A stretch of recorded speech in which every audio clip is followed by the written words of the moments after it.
the moves by the central bank governor, John Part 2, of de-dollarizing once more and reverting to the use of a mono-currency, a mono-local currency, is a disaster, is disingenuous, and it's absolutely ahistorical and unscientific.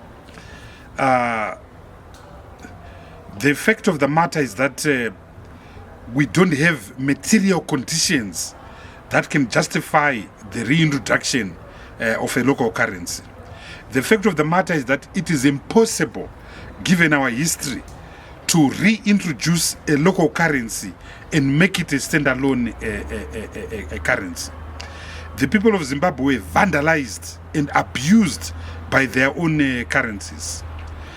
Pensions were lost well in excess of $6 billion. The Justice Smith Commission of Inquiry into the assurance and pension sector of March 2017 established that $5.86 billion worth of insurance policies and values were lost in 2008. Workers lost their income, companies closed, companies were liquidated. So under those circumstances, people of Zimbabwe lost any confidence and any trust in the local currency. The local currency was caught in flagranto, was caught naked. And once a currency has been caught in flagranto, it's not possible. In the history of mankind, there is no country in the world which has been able to de-dollarize after involuntarily de-dollarizing. The only country is Panama in 1904 on extremely different grounds. So, number one, the Zimbabwean public have no confidence in the currency. Number two, the Zimbabwean government have no confidence in the government, in those that are going to implement and execute the attempt to de-dollarize. They have no confidence in John Part 1 and John Part 2. They have no confidence in the government. They have no confidence in Mutuli Ngube.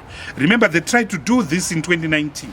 In 2019, they introduced SI 33 of 2019 on the 20th of February 2019.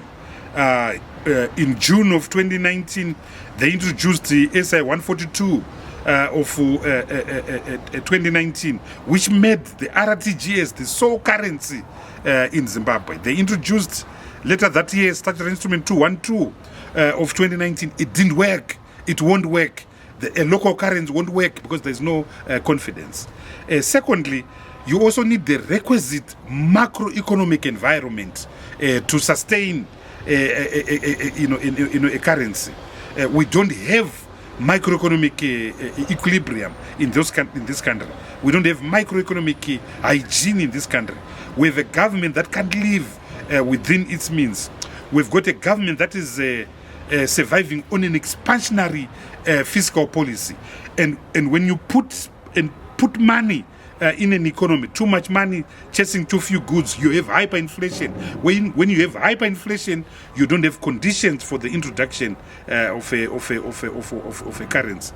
Broad money, the new governor has tried to control it by shielding the ZiG. He has tried to shield the ZiG by making sure that it's unavailable. Now, that's terrible economics. That's madness. You don't control diarrhea by starving yourself. You don't control diarrhea by stitching up your backside. So the ZiG has been protected against the vagaries of the open market through its unavailability. I've never seen the ZiG. I don't know any Zimbabwean who has seen the ZiG and has been able to access it in the open market. But despite that, you still have a parallel market today. Despite that, you still have a parallel exchange rate of 1:40, 1:42 between the US dollar and the ZiG. And once there is oversupply of the ZiG in the market, the rate will shoot with such exponential energy that they will have to devalue that RTGS, that ZiG, or they will have to nicodemously introduce a new currency as they did. Everyone knows that the introduction of the ZiG in 5 April 2024 was a way of removing zeros on the old RTGS currency. But you also know that ironically, by 28 September 2024, they'd also devalued formally that ZiG currency. So the bottom line is that it's a disaster and it won't work. The economy, regrettably, has been syndicated. The economy, unfortunately, is now owned and controlled by a few cartels and a few cronies. These cartels and cronies are controlling the commanding heights of the economy. They've illegally acquired their assets. They've illegally looted billions and billions and billions of dollars from treasury, from the Republic of Zimbabwe, from the people of Zimbabwe. I was the chairman of the Public Accounts Committee. I have hardcore evidence of the billions and billions that were looted using treasury bills that were paid in the form of Command Agriculture. And the biggest beneficiary of Command Agriculture, the biggest beneficiary of monies under the presidential scheme was Secunda Holdings, which received hundreds, literally, of treasury bills in the form of Command Agriculture. The Public Accounts Committee produced a report after Secunda had me fired from Parliament, which showed the huge amounts of money that runs into billions that went into Command Agriculture and that went to Secunda. Part of that report shows huge amounts of money that were not explained, huge amounts of TBs that were not matched by any expenditure. So Command Agriculture is a crime scene. Command Agriculture is a docket on its own, and the first accused person would have to be Secunda. But it's not just Command Agriculture. It's not just the presidential scheme. Millions of dollars were looted through Zupco. Buses were imported. Zupco was loaded. The same characters were involved. The same characters looted. The same character sponsored a law that said, in the name of COVID, commuter omnibuses were no longer allowed, and Zupco was given the monopoly. Years later, they discovered that it was unsustainable. They've abandoned Zupco, and they've abandoned Zupco with millions and millions of debt. Assets in the mining sector have been acquired through companies associated with the same characters. There's a company called Landela Mining. There's a company called Sotic. These two companies have been used to make illegal acquisitions of important mining assets in Zimbabwe, including Bindura nickel mine, including Zim alloys, including Great Dyke and the platinum mine, Great Dyke GDI investments, including mines that were acquired from the Zimbabwe, from ZMDC, mines which were later suddenly channeled and funneled to Kuvimba mine, mines which were suddenly sold back to the government. The $1.9 billion that Mutapa Fund is paying to Kuvimba needs to be investigated. It is paying for what? For what asset, acquired when, by who, and for what consideration. Then you've got these huge contracts, road traffic contracts. On average, it costs $1 million to construct 1 kilometer of a dual carriageway. 1 kilometer. So if you're going to construct 500 kilometers, roughly, the cost will be about $500 million, plus the cost of money, plus charges. It will come to about $700 million. And I'm talking here for, let's say, Harare to Bait Bridge, 500 kilometers of road. So the true cost will be $500 million, representing 500 kilometers. In Zimbabwe, there are companies that are charging $3 million US, where it is supposed to cost $1 million US. It is the same companies, the same cronies, the same sources, the same Ziganandas. Trababala's interchange is a byproduct of this looting, of this massive extraction from the government of Zimbabwe. The Trababala's interchange should not have cost more than $40 million. Now, the Minister of Finance goes to Parliament and said it costs $114 million. A forensic audit must be carried out. A judicial commission of inquiry must be carried out. And 3 things need to be investigated. Number 1, where are the bills of quantities that will reflect the true cost of construction?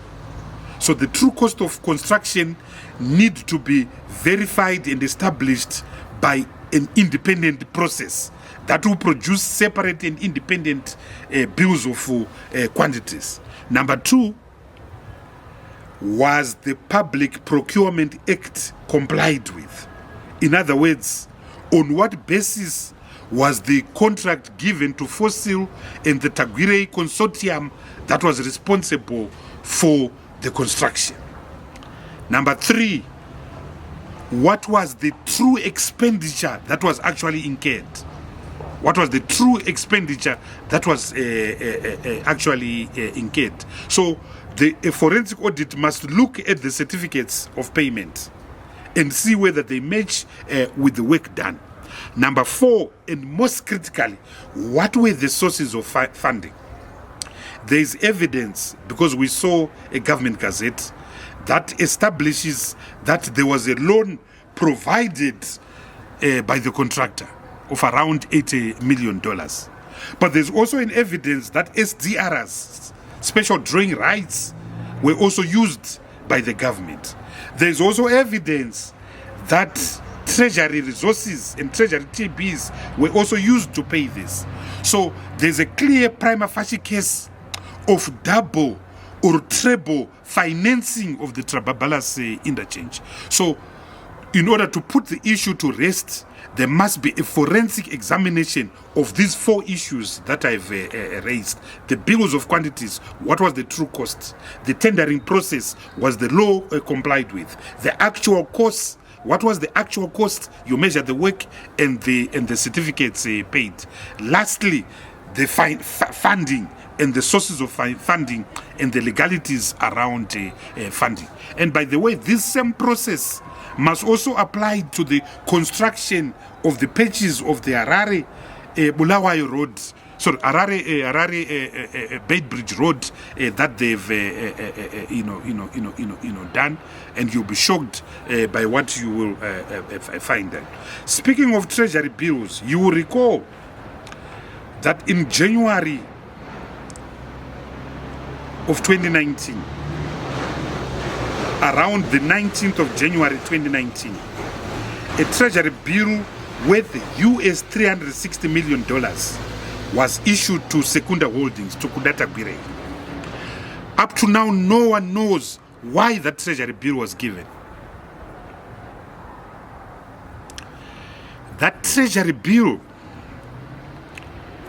should have been affected by SI 33 of 2019.